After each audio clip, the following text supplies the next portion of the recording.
할렐루야, 저는 어와나를 담당하고 있는 서영준 목사입니다. 오늘 아침에도 주님의 말씀을 청종하고자 나아오신 모든 성도 여러분을 주의 이름으로 축복합니다. 오늘 저희가 함께 살펴본 인물은 사울 왕입니다. 사울은 이스라엘의 첫 번째 왕이라는 명예롭고 중대한 역할을 부여받았으나 하나님의 말씀에 불순종하여서 전쟁에서 자결함으로 생애를 마감한 사람입니다.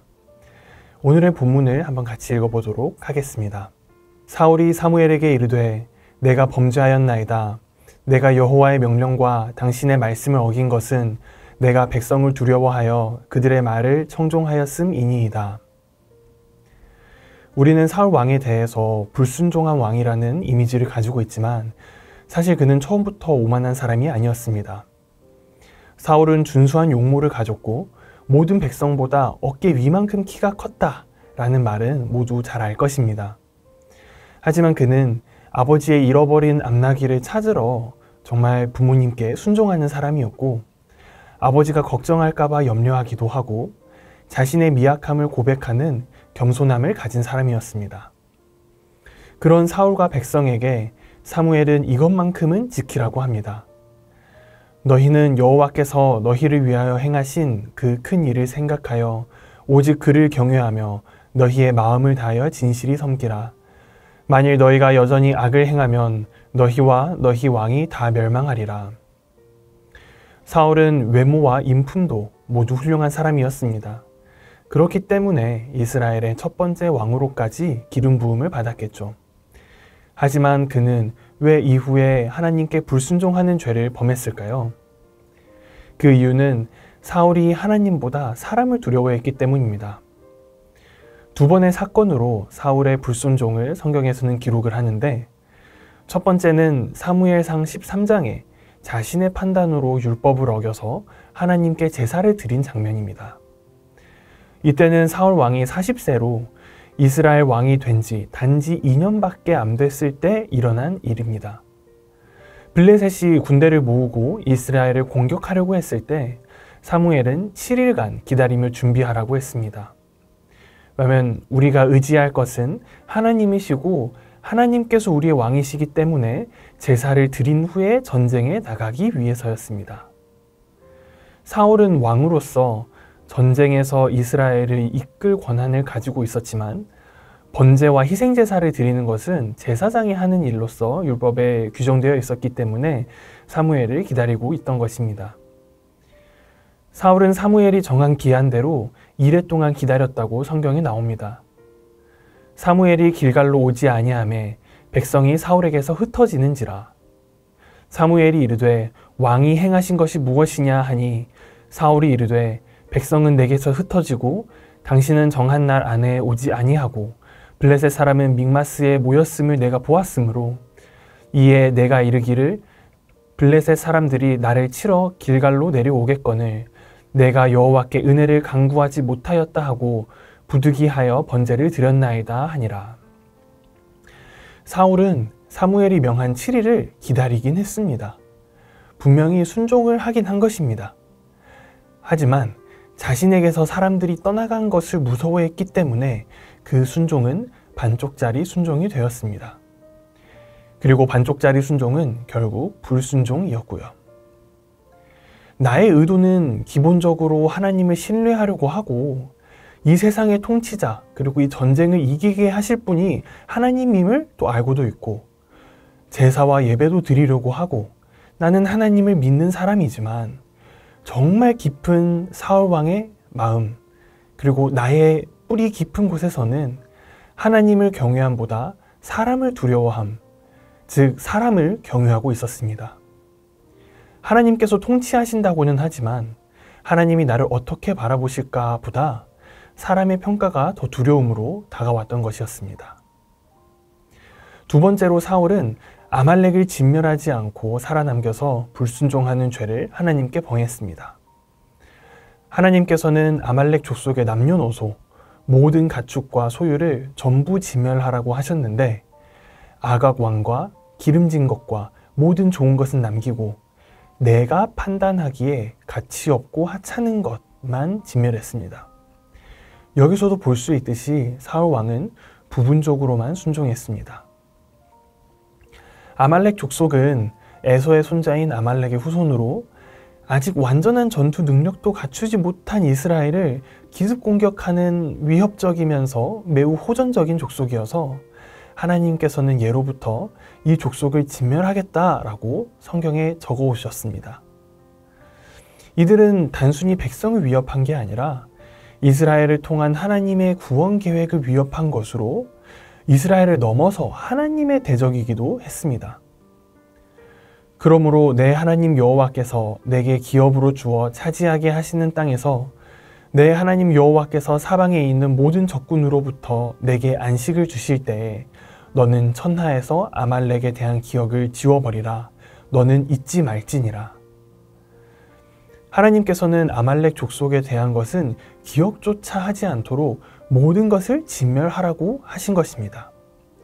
하지만 사울은 자신의 눈에는 좋아 보이는 것들이었기 때문에 하나님의 명령보다 자신의 판단을 따라서 살려둔 것이었습니다. 하지만 이것도 핑계였음을 사울은 곧 고백합니다. 사울이 사무엘에게 이르되 내가 범죄하였나이다.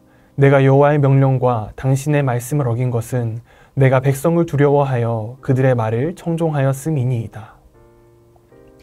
하나님께 제사로 올려드리려고 한 말은 그럴듯한 핑계였고 사실 사람을 두려워한 것이었습니다. 백성들의 말을 청종했다는 것은 어쩌면 백성들이 이 좋은 가축들을 다 죽이는 것은 아깝다고 남기자고 항의했을 수도 있고 그의 측근이 사울의 측근이 적군의 왕을 인질로 일단 살려도 보자 라는 식으로 이야기했을 수도 있습니다. 사울은 하나님의 말씀을 기본적으로 따르려고 했지만 백성들이 나를 꽉 막히거나 무능한 왕으로 여겨질까 두렵고 여타 왕들처럼 군사력과 정치력이 미비하여 따를 만한 사람이 아니라고 여겨질까봐 두려워했을 수도 있습니다. 사울이 이르되 내가 범죄하였을지라도 이제 청하옵나니 내 백성의 장로들 앞과 이스라엘 앞에서 나를 높이사 나와 함께 돌아가서 내가 당신의 하나님 여호와께 경배하게 하소서 하더라. 내 죄를 사하여 달라고 회개한다고 하면서도 사람들 앞에 가서 자신을 높여달라며 여전히 하나님을 두려워하지 않고 사람을 두려워하는 사울 왕의 모습이 보입니다. 이후에 사울에게 악령이 임했을 때 다윗이 치유하고 골리앗을 쓰러뜨려 하나님을 높였을 때에도 사울이 다윗을 주목하고 적대시하기 시작한 것은 사울과 비교하여 백성에게 평가를 받았던 때였습니다. 여인들이 뛰놀며 노래하여 이르되 사울이 죽인 자는 천천히요 다윗은 만만히로다 한지라. 사울이 그 말에 불쾌하여 심히 노하여 이르되 다윗에게는 만만을 돌리고 내게는 천천만 돌리니 그가 더 얻을 것이 나라 말고 무엇이냐 하고 그날 후로 사울이 다윗을 주목하였더라. 이후 백성뿐만 아니라 자신의 딸 미갈, 자신의 아들 요나단도 다윗 편에 서면서 사울은 스스로의 감정을 참지 못하였고 자신이 무언가 잘못되어 가는 것을 알면서도 주체하지 못하면서 결국 블레셋과의 전쟁에서 자결함으로 일생을 마감합니다. 우리가 우상 숭배를 이야기할 때 대표적으로 이야기하는 것이 돈과 명예입니다. 그 중에서 사람을 두려워하는 이것이 결국 명예에 해당된다고 볼 수 있습니다. 업무적으로 탁월하고 성품적으로 뛰어나 사람들에게 인정받고 사랑받는 것은 좋은 것이고 하나님의 선물이고 또 축복입니다. 그것으로 하나님께 영광 돌리는 삶을 살 수 있습니다. 하지만 내가 타인에게 어떻게 보여질지가 하나님께 어떻게 보여질지보다 더 커진다면 그것은 하나님을 경외하는 삶이 아니라 사람을 경외하는 삶입니다.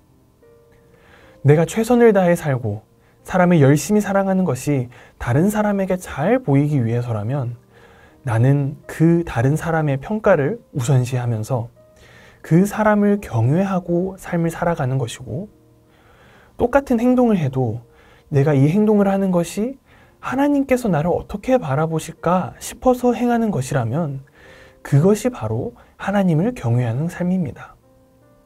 하나님을 경외하는 것은 멀리 있지 않습니다. 명예가 우상숭배가 될 수 있다는 것은 내가 높아지고 교만해질 수 있어서이기도 하지만 나의 생각과 만족과 판단의 기준이 하나님이 아닌 사람에 의해 끌려다니는 삶이 되기 때문입니다. 사울 왕도 성품이 겸손하고 하나님을 신뢰하며 기름 부음을 받은 신실한 사람이었으나 사람의 평가에 대한 두려움으로 불순종에 이르렀습니다. 오늘날 우리는 어떻습니까? 하나님을 열심히 사랑하고 제사와 예배를 드리며 겸손하게 살아가는 나의 마음, 깊은 곳에는 사실 하나님보다 타인의 시선과 평가에 대한 두려움이 있지 않습니까? 이러한 마음이 있다면 하나님 앞에 회개하십시다. 그리고 주님께서 나의 온전한 왕이자 경외의 대상이 되기를 기도하십시다. 성도님들의 오늘 하루 가운데 주님의 제자 되어 따라가는 그리스도인의 삶의 여정 가운데 하나님만 두려워하고 경외하며 사랑하는 그러한 은혜가 충만하고 또 넘치기를 주의 이름으로 축원합니다. 다 같이 기도하시겠습니다. 우리를 택하신 족속이요 왕같은 제사장들이요 거룩한 나라요 그의 소유된 백성으로 불러주신 하나님 아버지 감사합니다. 주님께서 우리를 불러주신 대로 우리도 진정으로 그렇게 살아가기를 소망합니다. 하지만 혹시 나도 모르게 하나님보다 사람의 시선과 평가받는 것을 하나님보다 더욱 두려워했던 것이 있거나 그것에 이끌려 살았던 내 모습이 있다면 회개합니다. 우리의 삶이 진정으로 예수로 충분하고 예수로 충만하여 오로지 주님만을 경외하게 하소서. 이것만은 지키라고 했던 사무엘 선지자를 따라서 여호와께서 너희를 위하여 행하신 그 큰 일을 생각하여 오직 그를 경외하며 너희의 마음을 다하여 진실히 섬기라. 이 말씀을 우리의 삶에 이루어 주시길 기도하고 또 역사하여 주실 것을 믿사오며 예수님의 이름으로 기도드립니다. 아멘.